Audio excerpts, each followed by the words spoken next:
Hi, nice to meet all of y'all. Nice to be here down in Texas, where it's slightly a little hotter than I'm used to.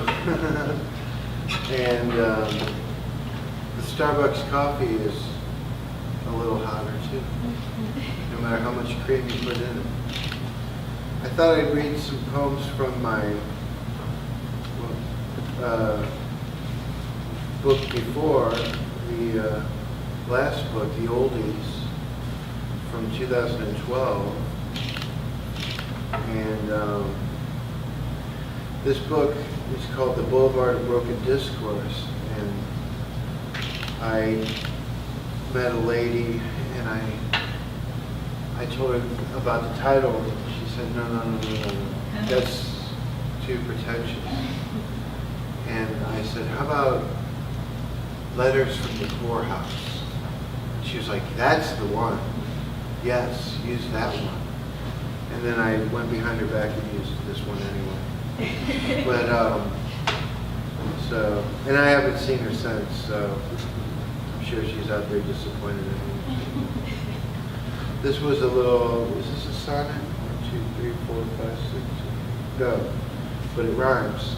It has iambic pentameter. Called Entering School, and this is right before I went back to school. Uh-oh, here comes the hate, humility, pent up because I didn't sleep with her. I'm wronged and down, it's difficult to dream. What's worse, my genial spirits fail the grave, and all but gone the hobos fade away, the picaresque vagabonds gently gray, when suddenly the jabs at academe turn soft caresses from the sanguine lips, too eager to deny the ragged trips we took. Replace her with the bookish bird.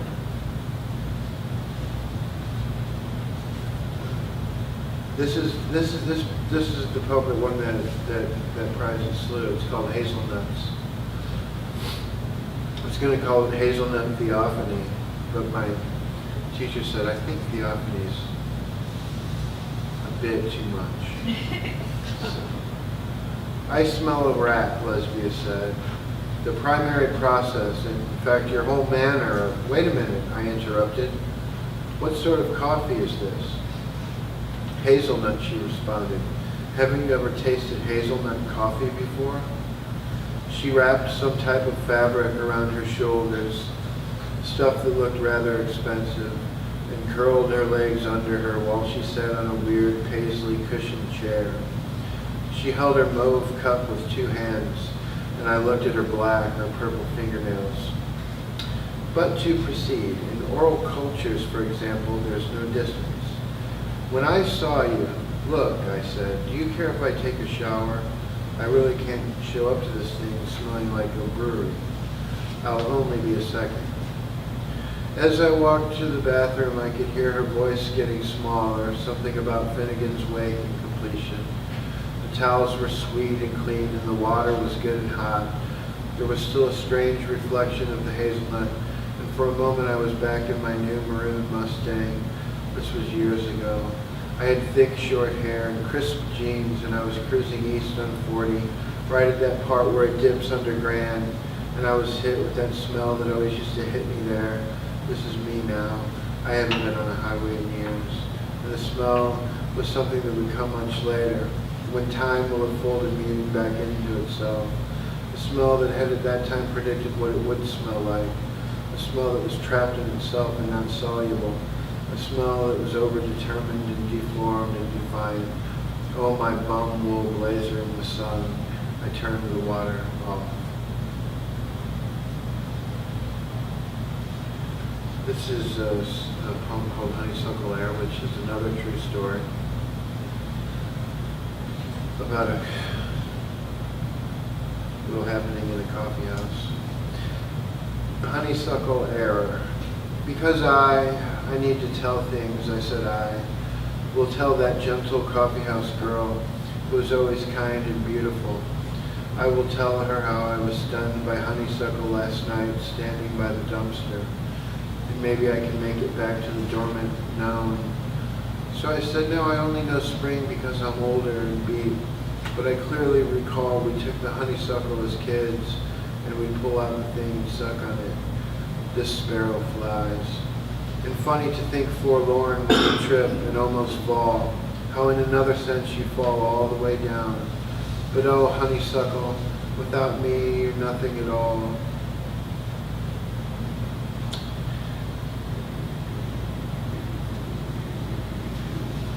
You have to write these down so that you can be relaxed up here. See how it was? That way you're not up here going. Your fingers are all nervous and everything. Oh, this is called procovery as opposed to recovery. I take comfort in now knowing there's a Midwestern boy running up and down Manhattan pretending he's a little more Irish than he really is.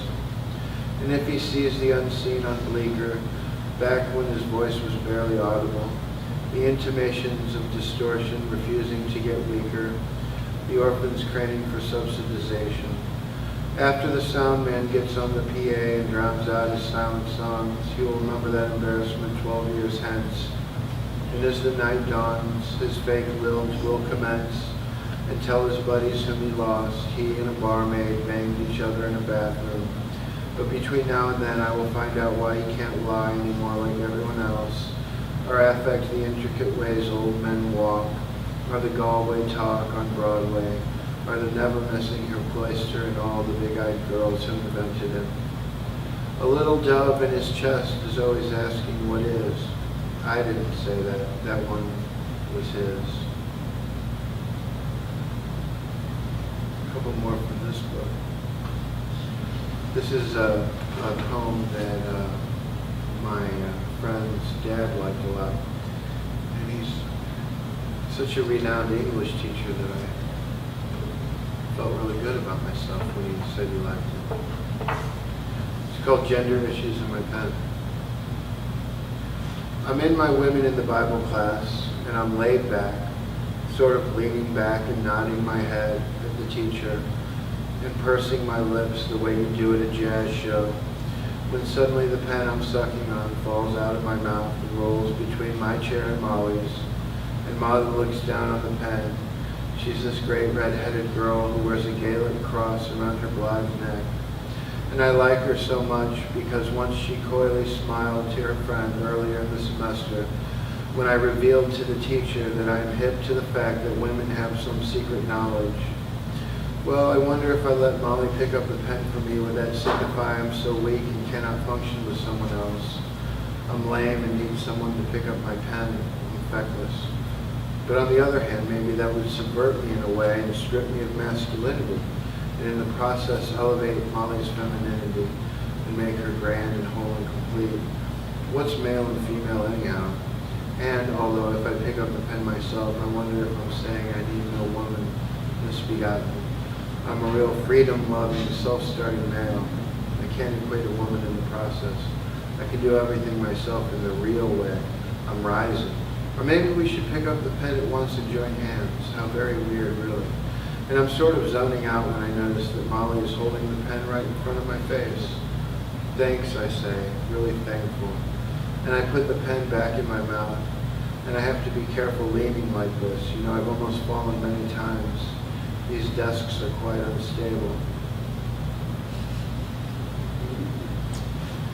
And just one more from here. That can't be right. Okay. Split ego and the fear of insolence. That's all it was. Emerging from a coppice where you hid your coat and wallet to stun a golfer on the green. Level 1, you couldn't leave the ward. Level 2, you got to have a smoke. Level 3, you got to go to arts and crafts. Well, put me on the roof, you said. The music therapist's hot, but she ain't no beck and sail. I'm some type of bird, perhaps a quail. The unconscious becoming in design, that must have been what it was. Sandals and palm leaves on a roommate's desk. Innuendo all over the walls. The drowning sailor, the god in disguise, asking you if you remember what day of the week it was when you came in. Eyes like the grade school kids. So now I will go to my new book, which is for sale and everything. I have two of these too, but This is called Everything I Love Restored, and I'm real proud of it because my buddy Paul did the cover. And he's very shy, so he works in my building, and he decided to call this Westgate and Enright Design Studios, which is the intersection near where my building is.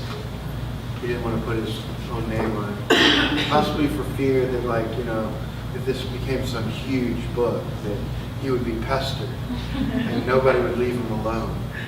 So, but he's a great guy, and I think even if there weren't any poems in here, you might want to buy this book because of the beautiful rose. Finally, a consistent poetics. Oh, I wasn't going to read that. Oh yeah, I was going to read that. Okay. Finally, a consistent poetics. We are in the world, but we are not of the world. Let's say there's a little light in here tonight, that it isn't just wine dark, that it isn't just a dream. Let's say you took Apollo and hit him on the side of the head with a hammer. Let's say you took Jezebel to your page white bed and she marked you with a stammer. In the preternaturally bright cafe, where all you could hear was the overly cheerful and peaceful hunchback playing the flute, I felt the foundation begin to tremble, and then the loudest bell ever went off in my head as I turned toward the beautiful barista, and I really felt sorry for this circle of guys who had to fight the body, who had to be so willful, because I did not create myself as the star of my own illness, here at the Heights, bound, outside, here at the crazily bright cafe, where one more cup of coffee would break you from reality. And what do you do? And no, I mean, what do you do? And if I could pout my way to sex, yes, I wonder if I could pout my way to sex. Would that work? Would that constitute work? Because I did not make this all alone. Called Psycho on the bus, payphone ringing madly as I leapt by, messages from the sky, the brightest sky in the emergency room. And as if all my life I've been waiting for it, the door opens and a breeze comes in, and I'm keeping it cool in the cafe. I can hear the flute again. It's like being in the middle of this dream, but there's no one to read. It's like leaning my shoulder on this foundation. It's like being subject only to all the things I haven't exactly seen. You call it bondage. I'm just a bunch of mud that God's breathing through. I was having a cigarette outside of triage with a calm, hippie nurse when she suddenly asked me, eyes ablaze, how long it had been raining. Reason leads only to death and delusion, I said. I got out of there as the wind picked up, marking a gradual diminution of power and the weakening I will. I did or did not put out my cigarette. I was either supposed to look back or not. I remember that this was very important. When the bus went by, this guy scratched his neck. I was doomed. I got the signal. But the wind was gentle and inexorable. There was no one I had to worry about matching my rhythm. It was just me and the payphone. I didn't even have to pick up the receiver. Fake it till you make it, I said.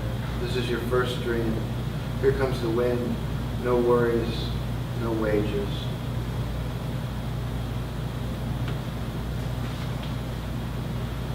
If you live long enough, you will become the other. Today I was at the New City Diner when Maggie came up. She's so cool. She and her girlfriend both have tattoos of the Hitchcock image of Jimmy Stewart going down the spiral. And when she refilled my cup, she mercifully, lightly touched my shoulder with her fingers. I don't think I was so meaningfully touched since those burly orderlies held me down differently and the vacant nurse shot me full of Haldol and Ativan. I lie to women, I remember crying, before they came and gave me another shot. But that was so long ago. Now, as I write this, the workmen are remolding Grand by Lindell near Jesuit Hall, where in another life I asked for an exorcist, where I jumped out of my car and chased Lacan. I can't ride anymore. I have to go get an award. Just a few more guys. Here's the title track of the Everything I Love Restored.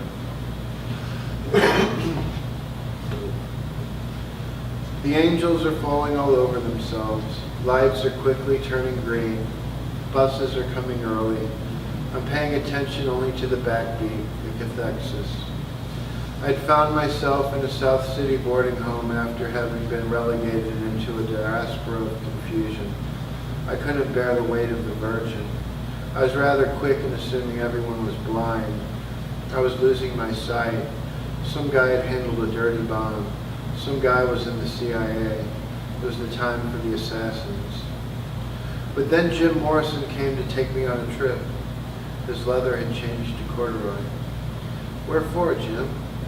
After that heroin tub, when the soul sought Avernus, I went through the program in purgatory. Old Cherry, you ruined each other. Bit by a cottonmouth hiking with her husband. Bid me come forgive you and make you give it up. We followed these black demons to the door of the Mellow Methodist Church, and I whispered to Cherry. We passed the spot where Seagraves got hit on the head with a brick by the brother of a young girl he kissed. Oh, Jim, we went to the pawn shop to get my guitar, but I was $1 short. Finally forlorn, Jim taught me to put my hand through my hair darkly, with affect, and to yelp loudly during the hilarious innuendo. He taught me translucence, how to get back to the Celts, the Lakota. He showed me the raindrop on the pedal, on the windowsill, and the breeze. We came to Jefferson Barracks. Standing at my parents' grave, I noticed a little something covered in the grass. The magic tessera dollar of completion. I died just like the art therapist had predicted, and now I could get my gold guitar. Jim morphed into a mad girl into a Mercedes asking for gas money. So now I will read 2 sonnets of the old school variety, and then I will finish up with a longer one. This is a happy, uplifting sonnet called Condition Center. I feel like nothing's foreign to me now. I fall like Icarus and nothing hurts. I swim in all the faces, all the skirts. Nothing is strange. There's nothing I don't know. Old Orpheus is knocking at the door and wants to know how to evade the curse, how to revive the drive that stops and starts. Align yourself and watch your instinct grow. Yet some pervasive system lingers while the suffering abates a little bit. You mean to say a myth betrays this lack? You mean I'm not confined to hospital? I'm on a date. I'm on a date. I walk the grad school halls. I'm back. And then I have this condition, there is no center. My sister says I'm better than Rimbaud, and for such praise I suffer de rigueur. I share my berth with Antonin Artaud. A black umbrella spread against the drear and lonesome sky lets nothing of the wink you'd see when God allows 2 clouds to press and mingle. As I've sobered up, the drink awaits to drive me back to nervousness. God smiles as he lets you down. My love was lesbia. She crowned me with a laurel burned and cooked upon a wicked stove. We parted soon after a poser's quarrel. I suffer like a postmodern Camus. Oh, frenemies, if you could, wouldn't you? And now, finally, I'll read the long poem, which is called Speaking Old and Young. So thank you for all listening and being so wonderful and everything. Austin, Texas. So, speaking old and young. You come to find that you believe what you believe. Tautologies conflating lips with fallen leaves. When you were young, when you were 17, it seemed the world would rip itself apart at hip and waist. It fallen leaves and lips conflated with, displaced among the most severe and sing-song book you saw in all its dust among a coffeehouse cabal of swaying pretty baristas. who lived for what was dead the moment that it passed the lips, whose hips tautologies could merely represent, in books which grew more livid as they gathered dust, and gained that hard-won gray by which a separate word in age imagines and deprives of petals, lips, process. You come to understand that you believe, you feel, almost exactly like you felt when you were young, and inexact and inexpertly drawn, except that now you find it difficult to be dumb, taught to look at hips and lips and leaves, and think she ought to be with me, lest gray would leave me some. And yet you wrote your dusty, dreamy little book that sits ignored by swaying baristas. Young men look on with curiosity, mumbling exactly where you made that song and called it, song written in the exact amount of time it took to write it down, and flashed the process lightning through, but you somehow could never say what you were thinking true, and now you might. You might just say what you were then in leaves, and know what you already know in lips and lines that end with swaying of the hips, tautologies, once more give back what was given to you, erupted lips who come to say there's nothing you divine, was never constantly a fading line, a line that ended like a falling leaf, exactly where it would. Thank you.